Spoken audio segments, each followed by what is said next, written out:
راديو النيل.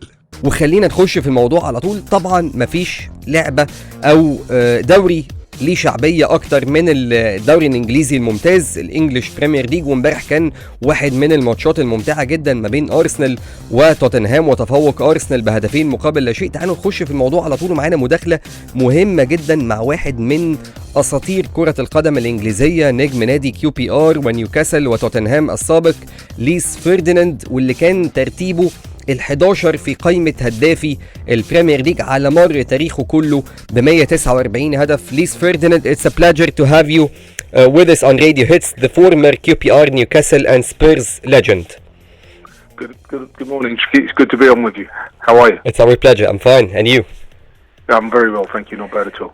Let's start with the leaders. Arsenal yesterday, they managed to grab 3 points. They didn't manage to grab since 2013-2014 in Tottenham Hotspur Stadium. How important was that win for Arsenal, and how did you see the game as a former Spurs player, of course? Obviously, as a former Spurs player, it was a disappointing game for Spurs and the way they played in the first half. But in terms of Arsenal, I thought they were absolutely fantastic. They looked like league leaders. The way they played, I think, as well, with the fact that Manchester City not winning on the weekend made it so that they went into the game a little bit more relaxed and not as tense as they would have been had Man City been only a few points behind them. So that enabled them to relax, and I think for the first 45 minutes, I saw some of the best football I've seen in the Premier League this season, played by Arsenal. When can you say that Arsenal can win the Premier League with the current squad, with the absence of one of the most important players in Arsenal, Gabriel Jesus? Yeah, I mean, you know, everyone was thinking once he was gone, and you hear people talking all the time saying, you know, if they lose Partey, if they lose Ostergaard, I mean, any team in the Premier League, if you lose a couple of your best players, then you're going to struggle. You're going to have a problem. So Arsenal are sincerely hoping that they don't lose any of those players, and if they don't, I mean, it's a little bit like a few years ago when Leicester won the league. Everyone was saying they can't go all season without having a slip up, and they did. And I look at this Arsenal team, and I think this Arsenal team is better than the Leicester team that won the league. You have to be fortuitous in terms of not having injuries. And so far they've only got one big injury to Jesus, but the rest of the team has been able to stay pretty fit. And if they continue to stay fit, then who knows? You know, they've got some good teams chasing them, but if they can keep their players fit and focused, then they have a good chance of winning the league. And I don't think it will go right to the wire. I think it'll go right up until early May for us to know who's going to win the league.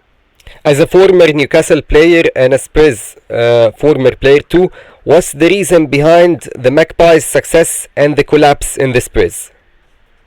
I think in terms of the Magpies, obviously they've had new investment. There's a new lease of life in Newcastle.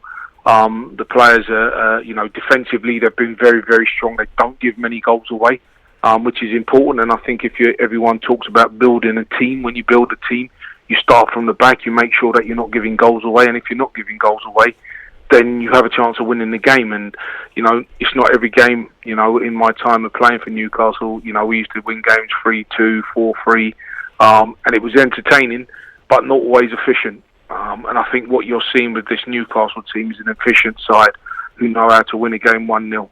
And there's a great feeling in the city at the moment that, you know, they've got new owners who are willing to invest in the side. They've invested wisely, probably not as much as everybody thought they was going to do in the short space of time. And I think they're doing everything very strategically.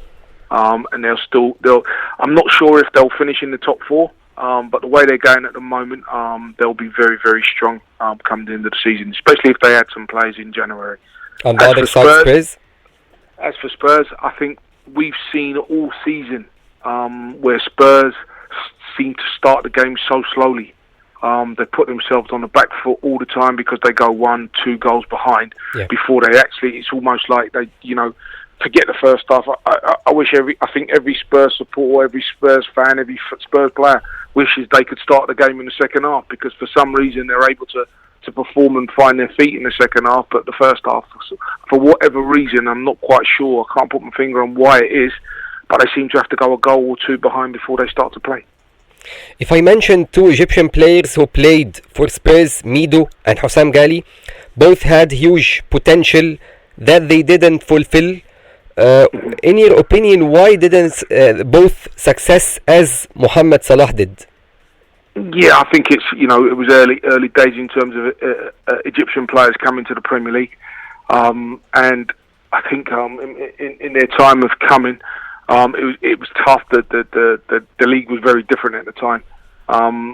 For reasons I don't know, they didn't progress in the way that we thought they were going to progress, because they were both very talented players. Yeah. But the Premier League is a very different place now, in terms of fitness, in terms of what players do. It's very, very different, and we're seeing Mohamed Salah do what he's doing at the moment, and he's been an absolute revelation. But let's remember, right at the beginning, when Mohamed Salah came to the Premier League, it didn't quite work out for him. With Chelsea, yeah. He went away and came back, and he had a taste of what the Premier League was like. Didn't quite work out, went away, applied his trade in another country, and then came back to the Premier League, and it's been great for him. So maybe the first two players you mentioned, Mide, and they didn't they didn't have that opportunity to come back and display their abilities. But when they did come, we knew they were full of ability. It just didn't quite work out for them, and that sometimes happens in football. Salah, do you consider him one of the greatest ever in the history of the EPL? Yeah, it has to be. He has to be. When we look at foreign exports coming in, and they talk about who's the best foreign player to ever play in the EPL, he has to be up there with the best players that have played in the EPL, foreign players that have played in the EPL, and he will go down as one of the all-time greats without a shadow of a doubt. Mohamed Neni with Arsenal, do you think his professionalism, his discipline are the key factors behind his continuity at Arsenal till now, and in the EPL in general? Yes, I think so. I think the way he plays, we know how he plays. Obviously not as flamboyant as the other players that we mentioned, but he knows his job and he does his job. He sticks to the task. Very durable, very reliable, and at times, he'll be used a lot for Arsenal, I think, towards the end of the season. Like what happened last year, yeah. Exactly. That's what you're going to need. You're going to need that durability. You're going to need that type of player that's got that type of experience and understanding of the EPL, and he's reliable, very, very reliable. Amr Zaki, do you remember that name, and do you think any of the EPL fans will remember that name, who played for Wigan and had a very short period, but it was very successful, and after that he didn't manage to do the same? Which player, sorry? Amr Zaki. He played for Wigan Athletic. Yeah. You remember that name? Yeah, I do remember the name, and as you said, it was a short spell. Although it was a very good spell, it was a short spell, and then no one ever saw him again. So we're not sure what happened to him. But the time he was there, I do remember. Wigan were going quite well at the time. So he was a good addition to the squad. Okay. Finally, who will win the EPL in your opinion? Your predictions? Well, I think it'd be very hard to look beyond Arsenal. The amazing thing is Man City have won the EPL for the last couple of years without a centre forward. Now they've got a centre forward who's scoring goal after goal. I mean, I know he's had a bit of a lean spell in the last few weeks, but he's scoring goal after goal. But this could be the year that they don't win the league with a centre forward. So I think Arsenal are in the driving seat. And if you ask me right now, if I was a betting man, I would still say Arsenal. Lise Ferdinand, the former QPR, Newcastle and Spurs legend, and the 11th highest scorer in the EPL history. It was a real pleasure having you with us in Radio Hits. Thank you so much. Thank you very much for inviting me on. It's been good to speak to you. Have a good day. It was our pleasure. Thank you so much. Have a good day.